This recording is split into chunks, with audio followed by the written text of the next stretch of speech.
ప్రేమించినావు దేవా,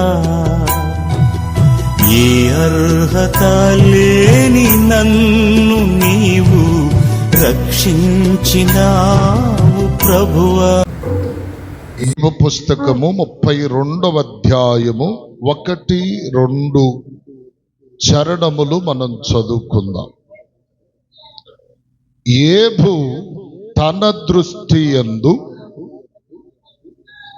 తాను నీతిమంతుడై ఉన్నాడని ఆ ముగ్గురు మనుష్యులు తెలుసుకొని అతనికి ప్రత్యుత్తరము చెప్పుట చాలించిరి. అప్పుడు రాము వంశస్థుడను బూజీయుడును బరాకయేలు కుమారుడనగు ఎలీహు ఈ మాట వినండి. యోబు దేవుని కంటే తానే నీతిమంతుడైనట్లు చెప్పుకొనుట చూచి అతని మీద బహుగా కోపించెను. స్తోత్రం చెప్పండి, గట్టిగా చెప్పండి, హల్లెలూయా. గమనించండి ప్రియులారా, యోబు గ్రంథములో మనం చదువుకున్నటువంటి వచన భాగములో ఒక ప్రాముఖ్యమైనటువంటి విషయాన్ని మనం చూస్తున్నాం. యోబును గురించి దేవుడే సాక్ష్యం ఇచ్చినట్లుగా, దేవుడే సాక్షాత్తు మాట్లాడినట్లుగా మొదటి వచనములో చూస్తాం. ఊజు దేశమందు యోబు అనేటువంటి ఒక మనుష్యుడున్నాడు. అతడు నీతిపరుడు, యథార్థపరుడు, దేవుని యందు భయభక్తులు కలిగిన వాడని దేవుడే సాక్షాత్తు మాట్లాడిన మాట మనం చూస్తాం. అయితే ప్రియులారా, యోబు జీవితములో ఒక భయంకరమైన ఆలోచన ఉంది. యోబు జీవితములో ఒక భయంకరమైన ఆలోచన ఉంది. దరిదాపుగా యోబు గ్రంథములో కాకుండా చరిత్రలో మనం చూస్తే దరిదాపుగా 500 పర్యాయాలు యోబు అనుకున్నాడట. ఏమనంటే, దేవుని నీతి కంటే నా నీతి చాలా గొప్పది అని చెప్పి 500 పర్యాయాలు అనుకున్నాడట. స్తోత్రం చెబుతారు గట్టిగా. ఎందుకు అనుకున్నాడు ఇతడు అంటే, ఇక్కడ మనం చూస్తాం, తన జీవితములో తన నడవడిని బట్టి, తనకు కలిగిన స్థిరాస్తులను బట్టి, తను నడిచేటువంటి నడిపింపులను బట్టి, తాను కలిగినటువంటి భక్తిని బట్టి ఏమో కానీ అతడు పదే పదే అనుకుంటున్నాడట. ఏమని? నా నీతి దేవుని నీతి కంటే ఎక్కువ, నేను చాలా నీతిమంతుడను, నా నీతి చాలా ఉన్నతమైన నీతి, నాకంటే నీతిమంతుడు భూలోకములో లేడు. భూలోకముల సంగతి అక్కడ ప్రక్కన పెడితే దేవునిలో కూడా నా నీతి లేదని ఒక భయంకరమైన స్వభావము కలిగిన వాడై యోబు తన్ను తానే మాట్లాడుకుంటున్నాడట. హల్లెలూయా. యోబు వలె యోబు మాట్లాడుకున్నట్లుగానే, యోబు తలంచినట్లుగానే అనేక మంది మనుష్యులలో, అనేక మంది జీవితాలలో నాకంటే నీతిమంతులు లేరనేటువంటి అభిప్రాయము చాలా మందిలో కలుగుతాయి. కలగదంటారా? కలుగుతాదా కలగదా? చాలా మందిలో కలుగుతుంది. నా నీతి చాలా ఉత్తమమైనది, నేను నడిచేటువంటి నడవడి యావత్తు కూడా నీతి మార్గం అని చెప్పి అనుకుంటూ చాలా మంది బొక్కబార్లు పడిపోతారు. యెషయా గ్రంథములు అంటాడు, ఏమండి, తమ దృష్టికి తాము నీతిమంతులము అనుకొనువాడు శ్రమలో పడిపోతాడట. హల్లెలూయా చెప్పండి, హల్లెలూయా. ఏబు వలె అనుకునేవారు లేరంటారా ప్రపంచంలో? ప్రపంచంలో ఎందుకు, మన గ్రామంలో కూడా, మన సంఘంలో కూడా ఏమండి కొంతమంది ఉంటారు. వారందరి విధానమును మనము గమనిస్తే వారిలో వారికున్న అతిశయం, వారిలో వారికున్నటువంటి ఆలోచన అది వ్యర్థమైనదని ఆలోచన కలిగి ఉండరు. నా ఆలోచన అంతా వ్యర్థమైందేనయ్యా అని చెప్పి అనుకోరు. కొంతమందిని చూస్తాం, కొంతమంది పురుషులు చూస్తే వారు ఎంత డప్పాలు కొట్టుకుంటారు కదా, డప్పాలు. నేను యథార్థపరుడను, నేను న్యాయవంతుడను అని చెప్పి రకరకములైన డప్పాలు కొట్టుకుంటూ నడిచేటువంటి పురుషులు ఉన్నారు. అంతేకాదు ప్రియులారా, స్త్రీలలో కూడా చూస్తే స్త్రీలకు ఉన్నటువంటి భయంకరమైన జబ్బేంటో తెలుసా? ఏమండి, శారీరకమైన బలహీనతలనే జబ్బులు ప్రక్కన పెడితే వీరికొన్నటువంటి జబ్బులలో పెద్ద జబ్బు ఏంటంటే, నేను చేసేదొక్కటే చెప్పరే, నేను చేసేదొక్కటే. అవునా కాదు? నేను చేసేదొక్కటే.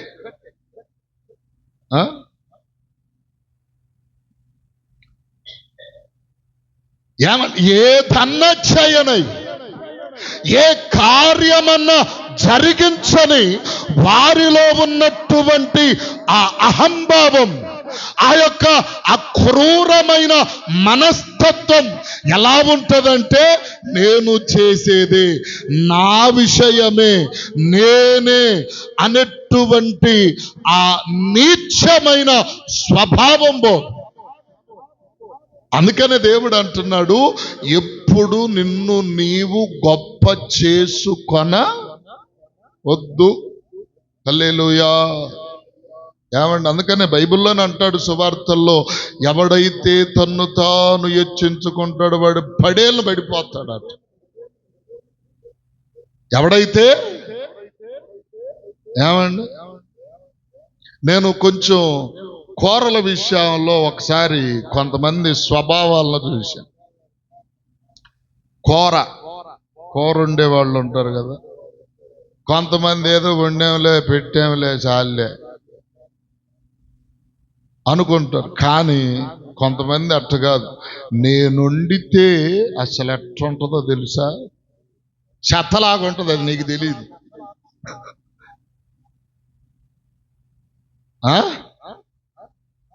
నేను వండితే, నేను పెడితే, వాళ్ళకున్న స్వభావం, నేను మంచి శారీ కడితే నీ ముఖం ఎప్పుడు నిన్ను నీవు పొగుడుకుంటూ నిన్ను నువ్వేం చేసుకున్నావు, ఆకాశమునకు చెప్పరే హెచ్చించుకుంటున్నావు. కానీ దేవుని దృష్టిలో నీవేమైపోతున్నావో తెలుసా? తగ్గిపోతున్నావు, దిగజారిపోతున్నావు, ఆత్మీయమైన పతనములో పడిపోతున్నావు అన్నటువంటి సంగతి చాలా మంది ఆలోచన చేయరు. ఏమండి, చాలా మంది ఆలోచించరు. నేను ఆత్మీయముగా గర్విస్తున్నాను, లేకపోతే శారీరకంగా గర్విస్తున్నాను అని చెప్పి వారి దృష్టిలో ఆ ఆలోచన రాదు ప్రియులారా. అందుకనే వారు ఆత్మీయమైన పతన అవస్థలో పడిపోతున్నారు. హల్లెలూయా. ఇప్పుడు ఏబు గారి పరిస్థితి కూడా అదే. ఏబు గారు కూడా అనుకుంటున్నాడు, నా నీతి ఒకవేళ మనుష్యుల నీతి కంటే గొప్పదనుకోవటంలో పెద్ద తప్పేం కాదు. ఎవడు కాడు డప్పాలు కొట్టుకోవడం తప్పులేదు.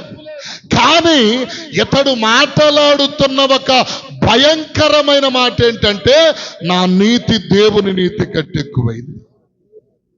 చూడండి ఎంత దారుణం. చూశారా? నా నీతి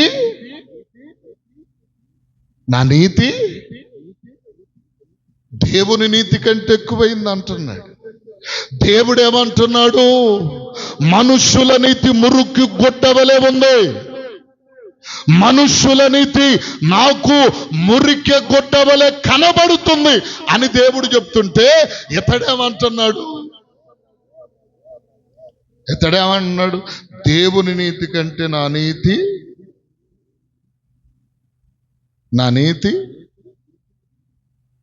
ఏమండి, నా నీతి చాలా గొప్పది.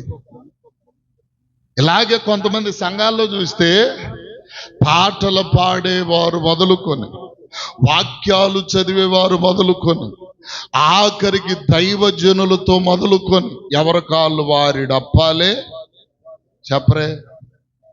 కొంతమంది మేము పాట పాడకపోతే, కొంతమంది ఏమో మేమేం ప్రార్థన చేయకపోతే. అర్థం కాల. కొన్ని చోటలు చూసిన సంగతులు చెప్తున్నాను.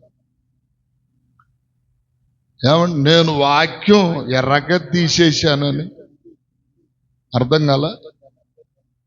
ఇట్లా చాలా రకాలు. అంటే ఈ డబ్బాలు కొట్టుకోవడమే దేవుడు ఏమన్నాడంటే, రే ఆపండి రా బాబు, ఆపండి అమ్మలారా, ఆపండి అయ్యా అని చెప్పి, ఇదిగో ఇక్కడ ఏబు పలికిన మాటకు దేవుడు ఏమంటున్నాడంటే, ఏబు తన్ను తాను హెచ్చించుకుంటా ఉంటే, మనుష్యుడు తన్ను తానే హెచ్చించుకుంటా ఉంటే, దేవుడు ఏమంటున్నాడు? కొరింథీయులకు రాసిన 2వ పత్రిక 10వ అధ్యాయం 17-18 వచనాలు చదవండి. 2 కొరింథీ 10.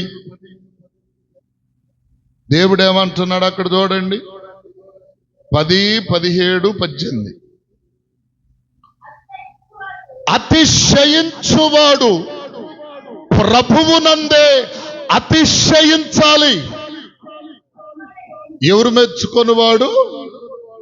ప్రభువు మెచ్చుకొనివాడే యోగ్యుడు. గాని తన్ను తాను ఎవడైతే మెచ్చుకుంటాడో, డప్పాలు కొట్టుకుంటాడో, గొప్పలు చెప్పుకుంటాడో, వాడు ఇప్పుడు కాదు ఎప్పుడు కాదు, వాడెప్పటికీ గొప్పవాడు యోగ్యుడు కానే కాడండి. హల్లెలూయా. ఇప్పుడు ఎవరు మెచ్చుకోవాలి? ఒక వ్యక్తి జీవితంలో తన్ను తాను మెచ్చుకోవాలా? తన్ను తానే మెచ్చుకుంటూ అతిశయ పడాలా? లేకపోతే అతనిని ఎవరైనా మెచ్చుకోవాలా? ఒకవేళ ఒక మంచి పని చేస్తే మనుషులు కూడా కొంతమందిని మెచ్చుకుంటారు. అయ్యా మంచి పని చేసావయ్యా, అమ్మ మంచి పని చేసావమ్మా, ఏమండి. కానీ కొంతమంది ఏం చేస్తారంటే తమ్మును తామే మెచ్చుకుంటా ఉంటారు. తమ్మును తామే మెచ్చుకొనుచు అతిశయపడతారు. మేము ఈ సమయములో లేకపోతే, ఆ కార్యక్రమములో లేకపోతే, ఆ పనిలో మేము నిమగ్నమవ్వకపోతే అదేదో ఒకటి అయిపోయేది. కానీ దేవుడేమంటున్నాడంటే, ప్రభువు మనలను మెచ్చుకోవాలి. హల్లెలూయా. చెప్పండి హల్లెలూయా. నిన్ను నన్ను ఎవరు మెచ్చుకోవాలి? ఎప్పుడు మెచ్చుకుంటాడు? ఎప్పుడు మెచ్చుకుంటాడండి? ప్రభువు మెచ్చుకోవాలి కదా. ప్రభు మెచ్చుకొని వాడే యోగ్యుడు గాని తన్ను తాను మెచ్చుకొని వాడు యోగ్యుడు అన్నటికి కాడు. అదే వాక్యములు మీకు ఒక మంచి మాట చూపాలి. 10వ అధ్యాయం 13వ చరణం కూడా చదవండి. మేమైతే మేరకు మించి అతిశయ పడము గాని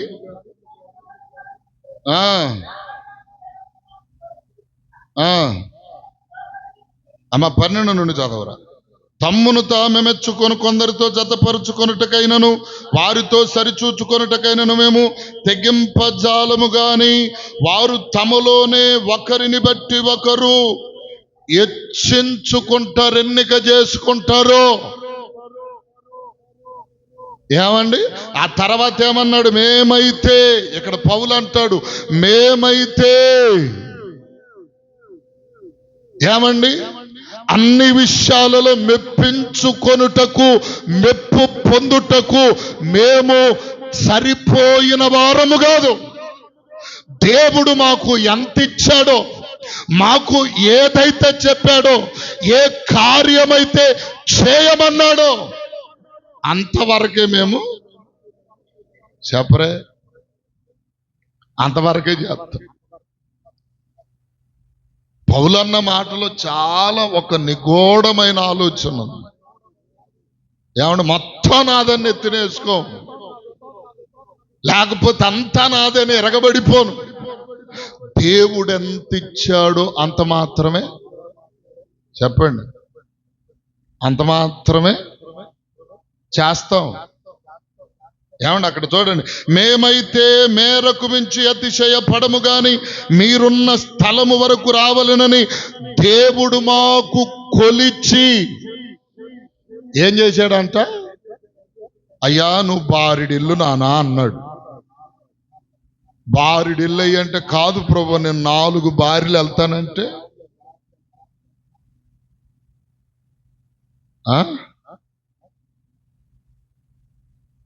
మాకు కొలిచి ఇచ్చిన మేరకు లోబడి, ఎంతైతే కొలిచి ఇచ్చాడో దానికి లోబడి. అంటే మన స్థితి ఏమిటి, మన గతేమిటి, మన పరిస్థితులు ఏమిటి, మన స్థానం ఏమిటి, మన ఇదిగో ఉన్న రీతి ఏమిటి అనేటువంటిది ఆలోచన చేస్తే దాన్ని బట్టి మాత్రమే చెప్పరేవండమ్మా నడవాలి కదా. అందుకనే ఎవరు మెచ్చుకోవాలి అంటే ప్రభు మెచ్చుకోవాలి.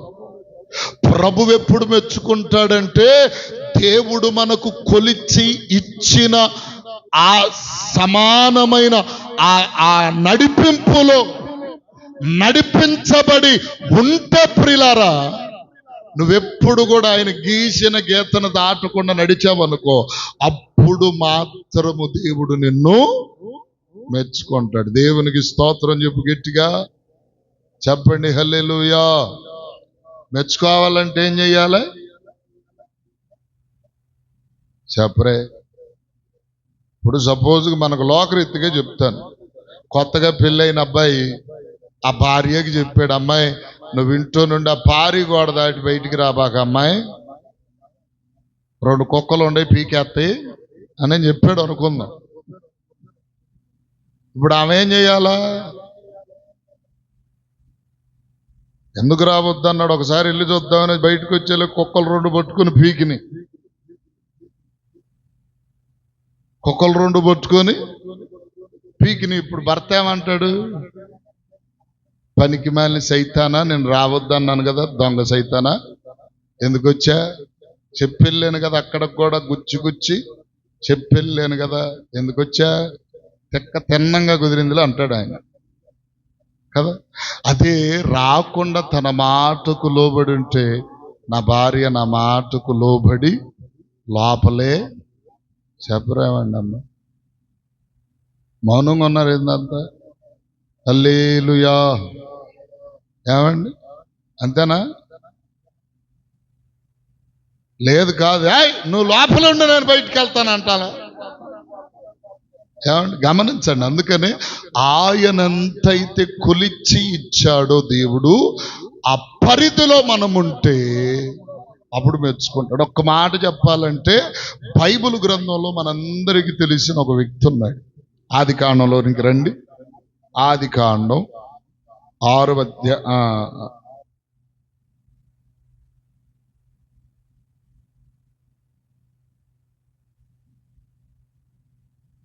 ఆది కాండంలో 7వ అధ్యాయం మొదటి వచనం చదువు. యెహోవా ఈ తరము వారిలో నీవే నా ఎదుట నీతిమంతుడవై ఉన్నావని. ఏమండి ఎవరితో చెప్పాడు ఈ మాట? నోవాహుతో చెప్పాడు. ఎందుకని? ఆ కాలములో ప్రజలు చాలా మంది ఉన్నారు. ప్రజలు అప్పుడే ఆరంభింపబడ్డారు. ఆరంభింపబడిన ప్రజలలో ఎవడు కూడా దేవుని మాటకు లోపడేవాడు లేడు. దేవుని నడిపింపునకు విలువిచ్చి నడిచేవారు లేరు. ఇష్టానుసారముగా వారి తలంపులకు నచ్చినట్లుగా నడిపించబడుతుంటే నోవాహు కుటుంబము మాత్రము దేవుని మాటను బట్టి నడిపించబడుతున్నారు. హల్లెలూయా చెప్పండి, హల్లెలూయా. ఇప్పుడు వెంటనే దేవుడు ఏం చేశాడంటే నోవాహు, నేను ఒక పని చెప్పాలి నీకు అన్నాడు. ఏంటి ప్రభు అంటే, ఒక ఓడను తయారు చేయి, శితిశారపు మానుతో చేయి, దాన్ని ఇదిగో ఇన్ని మోరలు పొడవు పెట్టి, ఎంత 30 అడుగులు వెడల్పు ఎత్తు పెట్టు, ఈ రకంగా మొత్తం తయారు చేయి, దానికి బయట లోపల కీలుపోయి మొత్తం తయారు చేసి పెట్టాను. ఇప్పుడు దేవుడు ఏమని చెప్పాడు? ముందుగా శితిశారపు శితిశారపు మానుతో. అయ్యా ఎక్కడో అడవిలో ఉండి ఆడ కొట్టుకొస్తామయ్యా, ఎక్కడయ్యా ఒకటి సండ్ర చెట్లో, తుమ్మ చెట్లో, చెల్ల చెట్లో, ఆ కొబ్బరి చెట్లు ఉన్నాయి, కొట్టి తగిలిచ్చేసేస్తాలు అంటాడా? అల్లా దేవుని మాటకు లోబడ్డాడు. దేవుడు చెప్పినది చేశాడు. ఇతడు ఒక్కడే కాదండు, తనకు 3 కుమారులు ఉన్నారంట, 3 కోడళ్ళు ఉన్నారంట.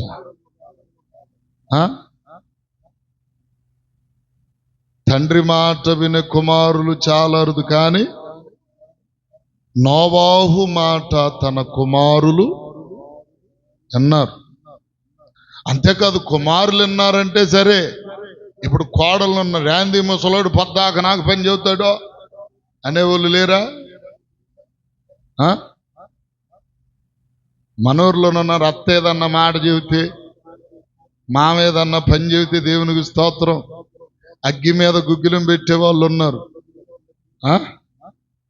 ఏమండి గమనించండి. చాటునైనా సరే గ్యాస్ పొయ్యి మండినట్టు మండుతుంటారు. తలుపులు చాటును ఎక్కడో చాట ఎలిగించకుండా నిలుగుతారు వీళ్ళు. దేవునికి స్తోత్రం. గమనించండి.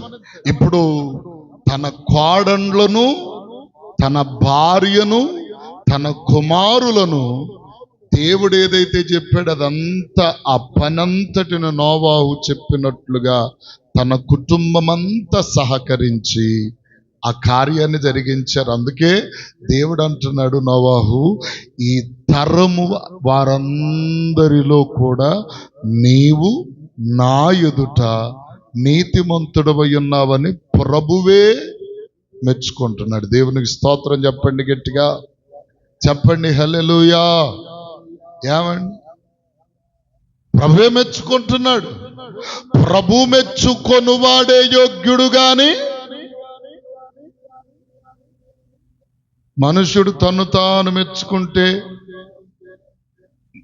యోగ్యుడవుతాడా? కొంతమంది ఇంకొక విషయాన్ని చెప్పాలి.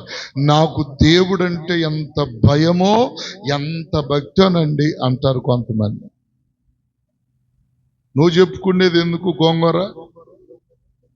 దేవుడు దేవుడు అంటాడు అక్కడ చూడండి 20 ఆది కాండములోనే 20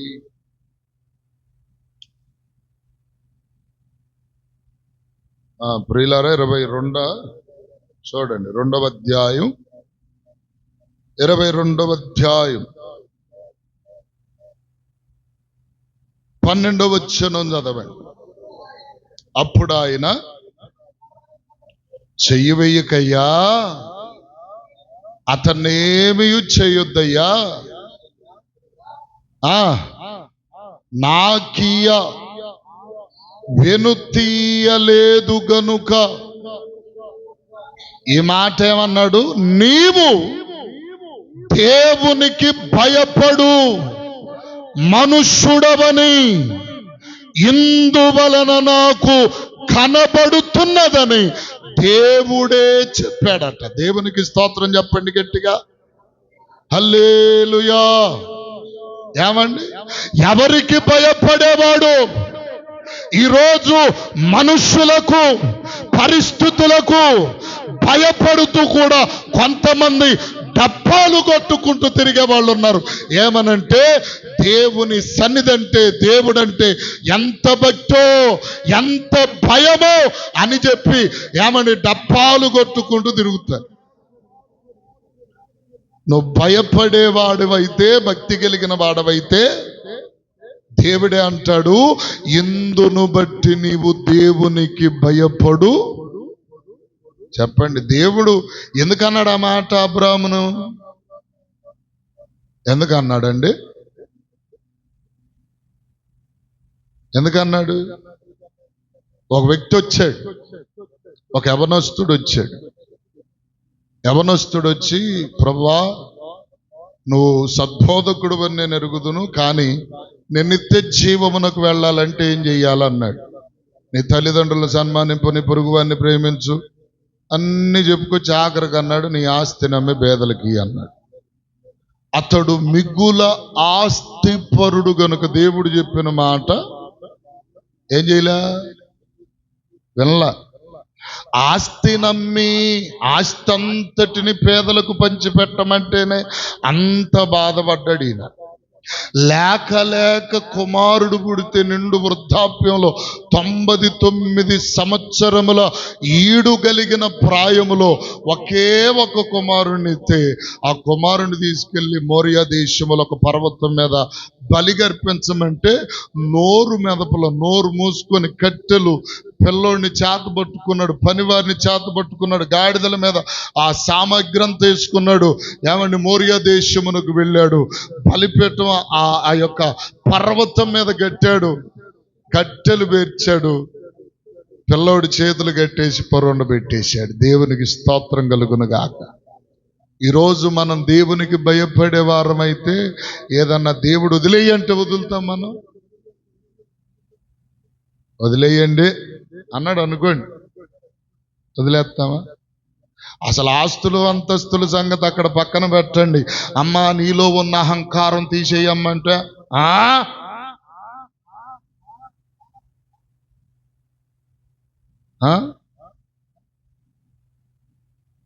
ఏదున్నా లేకపోయినది మాత్రం చెప్పరే.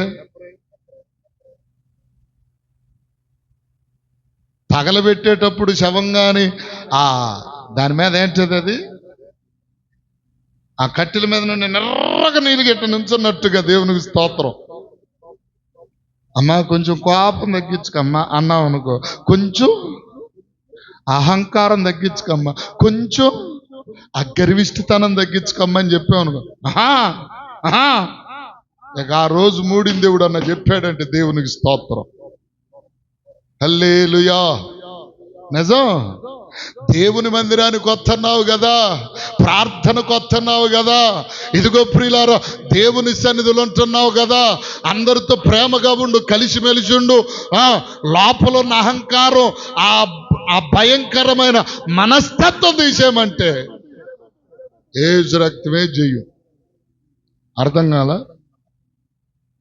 గమనించండి ప్రియులారా, మన జీవితాలలో దేవుడు ఒకటి వదిలిపెట్టమంటే వదిలిపెట్టలేదు. కానీ అబ్రహాము నీ కుమారుణ్ణి నా కొరకు వదిలిపెట్టి బలిచ్చేసేయంటే, ప్రభువా నిశ్చయముగా నీవు చెప్పిన కార్యాన్ని చేస్తానని చేసి చూపించే.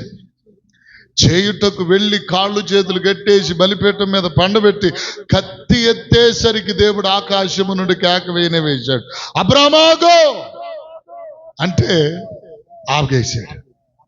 ఒక్క సెకండు లేట్ అయితే ఆ కత్తి అక్కడ పడిపోయేది. ఏమండి, ఇసాకు మెడ నరికి అవకాడబడేసి. బైబిల్లో ఆస అనేటువంటి ఒక వ్యక్తి ఉన్నాడు. ఆసానే కదా, ఆస తన కుమార్తె ప్రియులార రాజు అయినటువంటి ఆస అతడు యుద్ధానికి బయలుదేరి వెళుతున్నటువంటి సమయంలో దేవుడిని ఒక మనం అడిగాడు, అయ్యా నేను వెళ్ళి యుద్ధములో గెలిచి తిరిగి వస్తే, నేను తిరిగి వస్తున్నప్పుడు నా గుమ్మములో నుండి ఏదైతే నాకు ఎదురొస్తుందో దానిని నీకు బలిగా ఇస్తానన్నాడు. దేవునికి స్తోత్రం చెప్పు గట్టిగా. మాట ఎత్తమే కొంతమంది నెరవేర్చటం చేత, మాట మాత్రం సులువుగా వచ్చేదేంటో, ఖర్చు లేకుండా వచ్చేది ఏదంటే మాట మాత్రమే. హల్లెలూయా. ఏమండి, మాట ఎంత చక్కగిస్తారనుకున్నా, నేను బాగుపడిన వెంటనే ప్రభువా నేను రక్షణ పొందేస్తా, నా పెళ్ళి అవని వెంటనే బాప్తీసం తీసేసుకుంటా, నాకు ఇది జరగని వెంటనే నా ముఖం నీ ముఖంలో పెడతా. ఇదే ఇక మన మాటలే చక్కగా మాట్లాడేసేస్తారు. కాని ప్రియులారా, ఆశ జీవితంలో దేవునిని అడిగినటువంటి మనవిని దేవుడు ఆశ జీవితంలో నెరవేర్చినప్పుడు, ఇదిగో ప్రియులారా, యుద్ధమును గెలిచి సంతోషముతో తిరిగి వస్తున్నటువంటి ఆశకు తనకొకే ఒక్క కుమార్తెట. పరిగెత్తుకుంటూ తండ్రిని కలుసుకొనడానికి పరిగెత్తుకుంటూ సంతోషముతో వస్తుంటే ఇతడు కృంగిపోయి మోకాళ్ళ మీదకి వచ్చేసాడు. అయ్యో నా కుమార్తె, నువ్వెందుకు వచ్చావమ్మా అనంటే తండ్రిని అడుగుతుంది, ఎందుకు నానా నువ్వు ఏడుస్తున్నావు? దేవుడి యుద్ధములో నీకు జయమునిస్తే సంతోషముతో వచ్చి ఇప్పుడు ఏడుస్తున్నావు ఎందుకు అంటే, అమ్మా లేదు, నేను ఒక మనవి అడిగానమ్మా, దేవుడు నాకు ఆ మనవి దయచేశాడమ్మా. వెంటనే ఇదిగో నేను నాకెదురొచ్చేది ఏదైతుందో దాన్ని బలిగా అర్పిస్తానన్నాను, నువ్వే మొదటికి వచ్చావు, నిన్నే చెప్పండి బలిగా అర్పించాలన్నాడు. వెంటనే కుమార్తె ఏం చేసింది, నానా నేను ఇంత ఈడొస్తే, నేను ఇలా ఉంటే నువ్వు నన్ను చంపేస్తావా అంటలా. కుమార్తె ఏమంటుందో తెలుసా, నాన్న ఇచ్చిన మాట నువ్వు దేవుని విషయంలో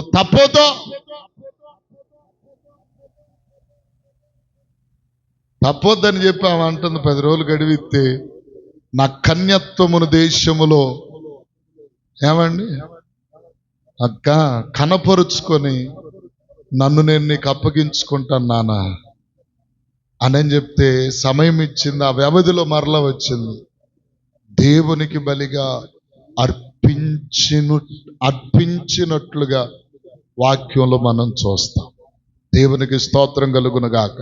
అంటే దేవుడు ఎలా మెచ్చుకుంటాడు అంటే, మన క్రియలు, మన ప్రవర్తన, మన నడవడి, దేవుడు మనకెంతైతే ఇచ్చాడో దానికి లోబడి నడిస్తే దేవుడు నిశ్చయంగా నిన్ను నన్ను అంటాడు కదా, మెచ్చుకుంటాడు. బలా నమ్మకమైన మంచి దాసురాలా.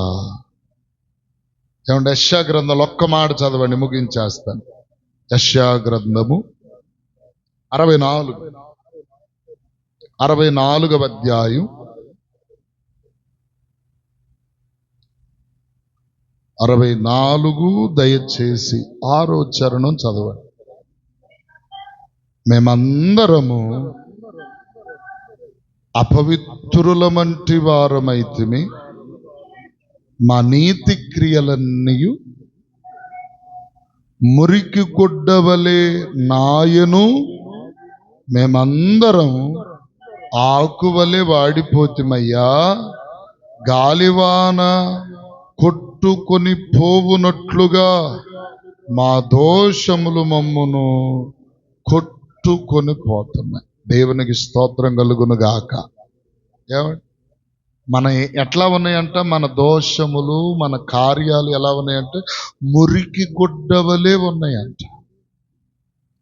ఎప్పుడైనా మనం ఏమండి అనుకుంటామా అంటే, కొంతమందిలో అదే ఏది ఏ బుక్కున్న అతిశయము వలె నా నీతి దేవుని నీతి కంటే చాలా గొప్పది, నా నీతి నా అంత నీతి పరుడు లేడు, నా అంత నీతి మంతురాలు లేరు, నా అంత మంచోడు లేడు, నా ఎంత పవిత్రుడు లేడు, నా ఎంత పవిత్రురాలు లేదు. ఇలాగు నిన్ను నీవు హెచ్చించుకొనవద్దు. ఎందుకంటే దేవుడు మెచ్చుకునేవాడే యోగ్యుడు. దేవుడు మెచ్చుకోనకపోతే మన జీవితాలు ఎందుకు పనికి రానటువంటివి. కాబట్టి దేవుడు మెచ్చుకునేటువంటి బిడ్డలుగా మనం ఆయన ఎదుట నిలబడే వారిగా ఉన్నాం. అట్టి కృప ఆధిక్యత దేవుడు మనందరికి ఇచ్చునుగాక. చెప్పండి అందరూ ఆమేన్. హల్లెలూయా. అందరం